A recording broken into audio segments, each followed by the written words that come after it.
Hello nursing aspirant, कैसे हैं आप सभी। Welcome to my YouTube channel boards to nursing. If you don't know me, my name is Hina Kumari and हम लोग boards to nursing channel के साथ जुड़ के nursing entrance exam 2026 AIIMS and NEET की प्रिपरेशन कर रहे हैं। आप हमारे साथ जुड़ के किसी भी एंट्रेंस एग्जाम को क्रैक कर सकते हैं, चाहे वो पैरामेडिकल का हो या नर्सिंग का हो, क्योंकि हम लोग बहुत अच्छे से प्रिपरेशन कर रहे हैं। और जब इतनी मेहनत की जा रही हो सिर्फ और सिर्फ यूट्यूब यूट्यूब पर आपको इतनी मेहनत के साथ कंटेंट मिल रहा है कि सारे के सारे नोट्स प्रोवाइड किए जा रहे हैं, एमसीक्यू सीरीज अलग चल रही है जिसमें सारे के सारे पीवाईक्यूज करवाए जा रहे हैं, फिर तो हमारा एग्जाम को क्लियर करना बनता ही है, क्योंकि एग्जाम को क्लियर करना मोस्ट इम्पोर्टेंट है। बट यहाँ पर जो सबसे ज्यादा इम्पोर्टेंट है कि आप कितनी मेहनत कर रहे हैं।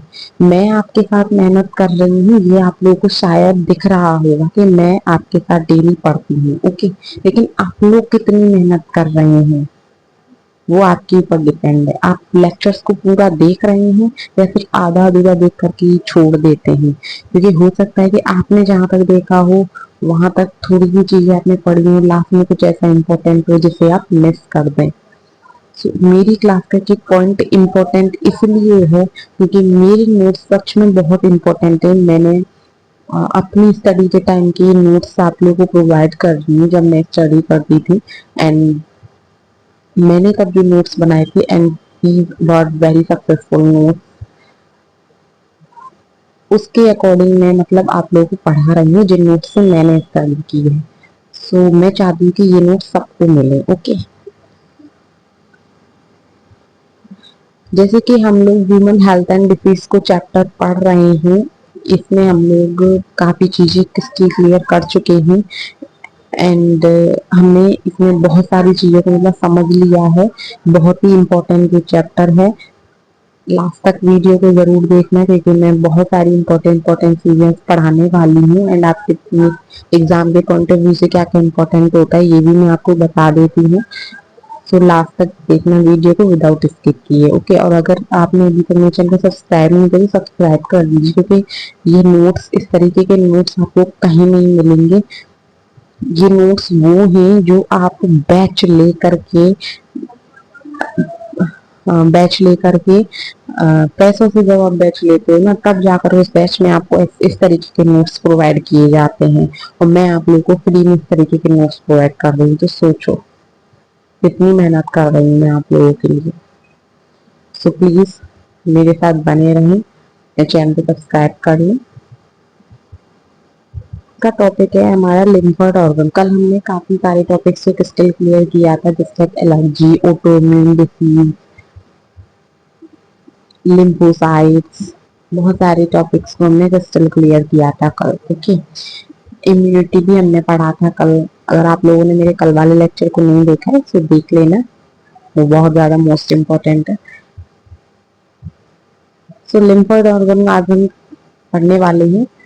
फर्स्ट टॉपिक है आज की क्लास का lymphoid organ. Origin and maturation of lymphocyte and interaction between lymphocytes and pathogen।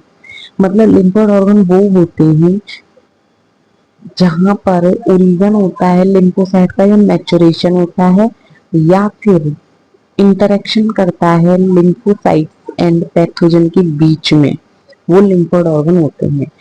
There are two types of lymphoid organ. First is the primary lymphoid organ and second is the secondary lymphoid organ, okay। सो ये है lymphoid organ। अब एक एक करके दोनों के बारे में पढ़ते हैं। तो सबसे पहले हम लोग पढ़ने वाले हैं प्राइमरी लिम्फोसाइट। प्राइमरी लिम्फोसाइट एक ऐसी है जिसमें ओरिजन एंड मैचुरेशन के बारे में हम लोग पढ़ते हैं। लिम्फोसाइट का ओरिजन कहाँ होता है, मैचुरेशन कहाँ होता है।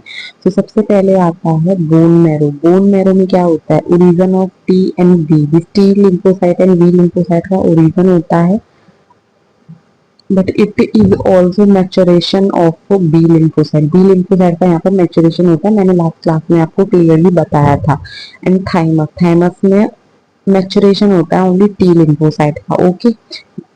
ये मैं ऑलरेडी क्लियर कर चुकी हूँ। एंड नेक्स्ट है सेकेंडरी लिम्फोइड्स। इस सेकेंडरी लिम्फोइड में क्या होता है, interaction of lymphocytes with antigen. Antigen के साथ जो इंटरेक्शन करती हैं वो सेकेंडरी लिम्फोइड में आती हैं। इसके एग्जांपल्स है appendix, pairs patches, small intestine में होते हैं, टॉन्सिल, टॉन्सिल, लिम्फ नोड्स, ये सब इसके एग्जांपल हैं। ओके, एंड ये है एक note, most important note, malt, MALT, malt. Malt की फुल फॉर्म है mucus associate with mucus associate lymphoid tissue. ये माल्ट की फुल फॉर्म है एंड ये प्रेजेंट होती है inner lining of major organ और ट्रैक्ट। जो ट्रैक्ट होते हैं ना उनकी इनर लाइनिंग के अंदर प्रेजेंट होती है, चाहे वो रेस्पिरेटरी ट्रैक्ट हो या GIT हो या यूरोजेनेटल ट्रैक्ट हो। GIT मतलब गैस्ट्रो इंटेस्टाइनल ट्रैक्ट। ओके, चलते हैं नेक्स्ट टॉपिक पर। ये फैंटास्टिक सा टॉपिक हमने क्रिस्टल क्लियर कर दिया है। आई होप आपको ये समझ में आ गया होगा। वैक्सीन, वैक्सीन में सबसे पहले फर्स्ट वैक्सीन कौन सी थी, स्मॉल पॉक्स थी। सेकंड क्वेश्चन है डिस्कवर किसने की, मतलब वैक्सीन को डिस्कवर किसने किया, एडवर्ड जेनर ने किया। वैक्सीन क्या करती है, weak killed attenuated pathogen. Okay, and vaccine inject करने के बाद क्या होता है, प्राइमरी रिस्पॉन्स देती है, primary immune response and memory lymphocyte होती है। ओके, अब बताओ वैक्सीन कौन सी इम्यूनिटी है, वैक्सीन आर्टिफिशियल एक्टिव इम्यूनिटी है। ओके,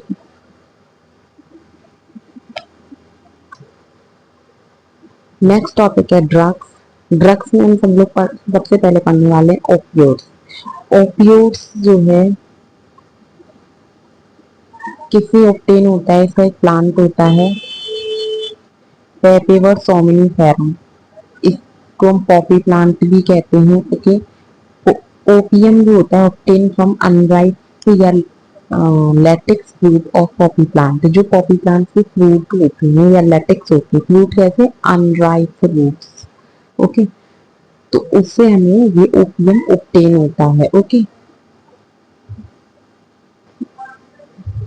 ओपियम एंड ओपियोइड्स में मॉर्फिन एल्कलॉइड प्रेजेंट होता है। ओके, एंड इसमें क्या हीरोइन, इसी के ओपियोइड्स के ही अलग अलग मतलब पार्ट्स हैं, ये दो तरीके के होते हैं।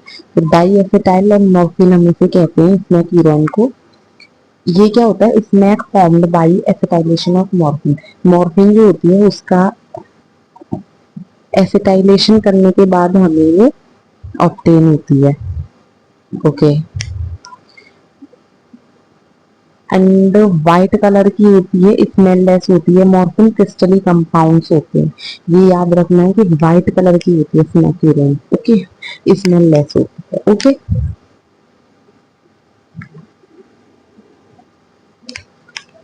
नेक्स्ट है ओपियोइड्स रिसेप्टर। हमारी बॉडी के अंदर ओपियोइड्स को रिसेप्टर करने वाले कौन कौन से ऑर्गन होते हैं, तो सबसे पहला है central nervous system and second है गैस्ट्रो इंटेस्टाइनल ट्रैक्ट। ओके, अब देखो कि ये जो ओपियोइड्स होती है इफेक्ट पर डालती है, slow body function and development. जो हमारी बॉडी का फंक्शन होता है, जिस लाइक ये आपकी बॉडी है एंड ये बॉडी जो भी फंक्शन करती है ये इसको स्लो कर देती है। ओके, एंड जो इसका डेवलपमेंट होगा बॉडी का उसे भी ये स्लो कर देती है। It is clear to you all, आगे चले। ओके, सेकंड ड्रग्स है कैनाबिनॉइड।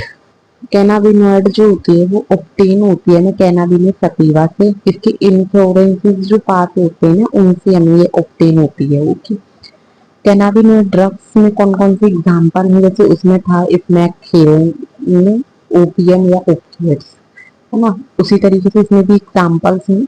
सबसे पहला मरीजुआना, hashish, charas, ganja, bhang, these are the example of cannabinoid drugs. Okay, next है कैनाबिनस प्लांट पार्ट। कौन से प्लांट पार्ट से हमें मिलती है, तो प्लांट हमने देख लिया कैनाबिडिस सटिवा प्लांट से मिलती है, लेकिन कौन सी पार्ट से?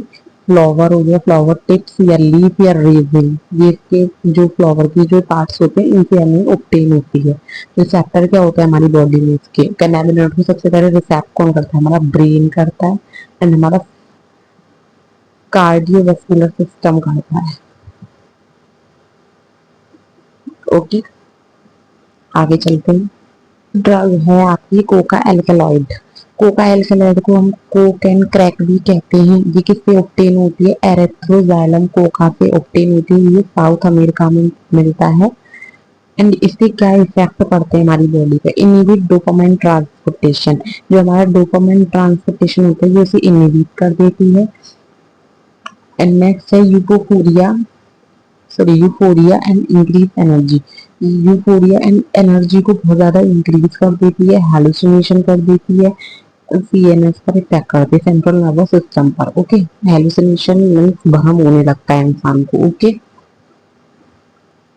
नोट है हेलुसिनेशन सिर्फ और सिर्फ कोका एल्कलॉइड ड्रग से नहीं होता है, दो और ड्रग्स हैं जिनकी वजह से हेलुसिनेशन होता है, जिसमें से एक है एट्रोफा बेलेंडोना एंड नेक्स्ट है धतूरा। इनको भी ऑब्टेन करने से मतलब इनको भी खाने से हमें हेलुसिनेशन हो जाता है। ओके, प्यारा सा नोट्स।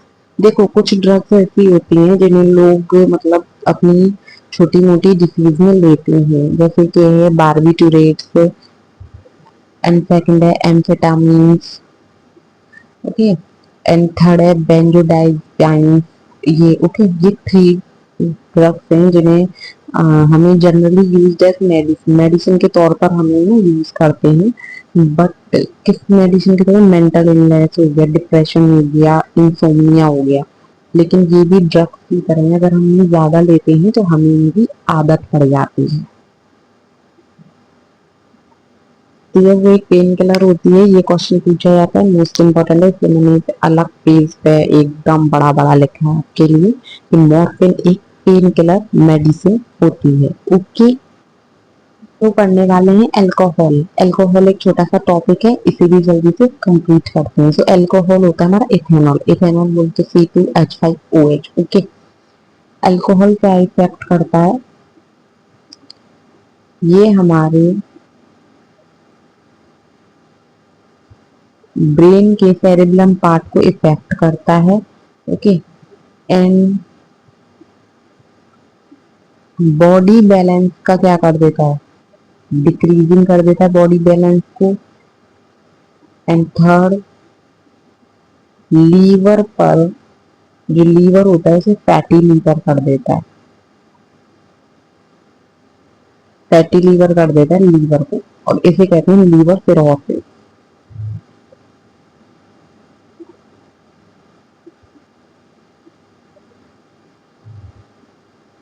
ओके,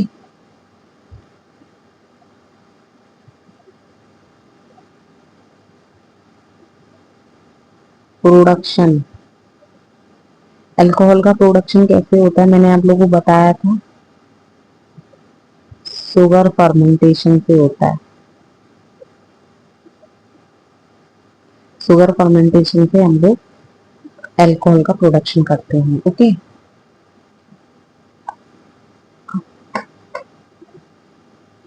हम देखो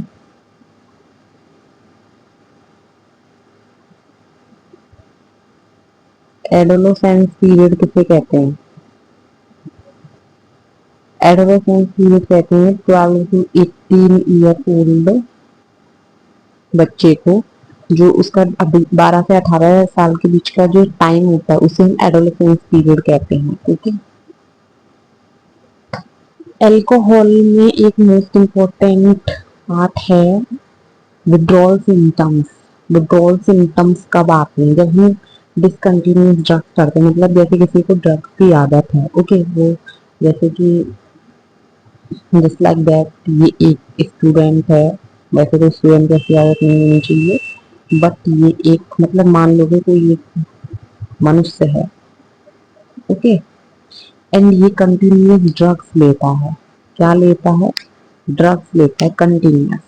तो ये जब कंटिन्यू ड्रग्स लेता, अचानक से उसके घर वालों को पता चल गया कि हमारा बच्चा ड्रग्स लेने लग गया है। ओ माय गॉड, घर वाले डर जाते हैं, वो परेशान हो जाते हैं कि हमारा बच्चा इतनी गंदी आदत में कैसे पहुंच गया, क्योंकि ड्रग्स लेने की अच्छी आदत नहीं होती है।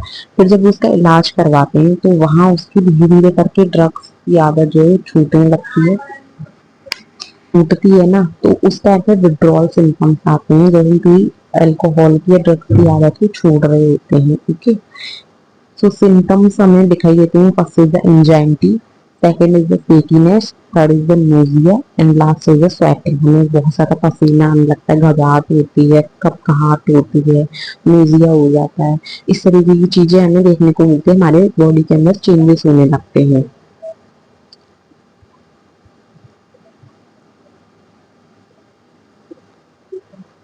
तो सरप्राइज आप लोगों के लिए ये है कि आज हमारा human health and disease chapter खत्म हो चुका है। हमने इसे खल्लास कर दिया है, बिल्कुल अच्छे तरीके से पढ़ के हमने इसके सारे कॉन्सेप्ट को किससे क्लियर कर दिया है। आज हमने इस पर लॉक लगा दिया है। आप लोग अब इसके नोट्स अगर आप लोगों ने बनाए हैं तो उस पर फिनिश लिख दीजिए एंड लिख दीजिए it is crystal clear and ये डन हो चुका है। अब हमें इसमें कुछ नहीं पढ़ना है। अब मैं इसके पीवाई की सीरीज में बहुत जल्दी क्वेश्चंस लेके आने वाली है, अच्छे अच्छे ढूंढ ढूंढ के क्वेश्चन लेके आऊंगी। ठीक है, तो आप लोग मुझे सपोर्ट कीजिए, क्योंकि अगर आप लोग ज्यादा से ज्यादा लोगों तक मेरी वीडियो शेयर करेंगे, जितने ज्यादा मेरे पास स्टूडेंट होंगे उतना ज्यादा मुझे अच्छा लगेगा कि हाँ मेरी वीडियोस उन बच्चों तक पहुंच रही है। सो इस चैप्टर पर लॉक लगाते हैं एंड नेक्स्ट चैप्टर में आप लोगों को देखते हैं कौन सा पढ़ाने वाली हूँ। हम लोग बहुत जल्दी अपने चैप्टर स्टार्ट करेंगे। मिलते हैं नेक्स्ट वीडियो में, तब तक के लिए हमारे चैनल पर बने रहें। Thank you so much guys.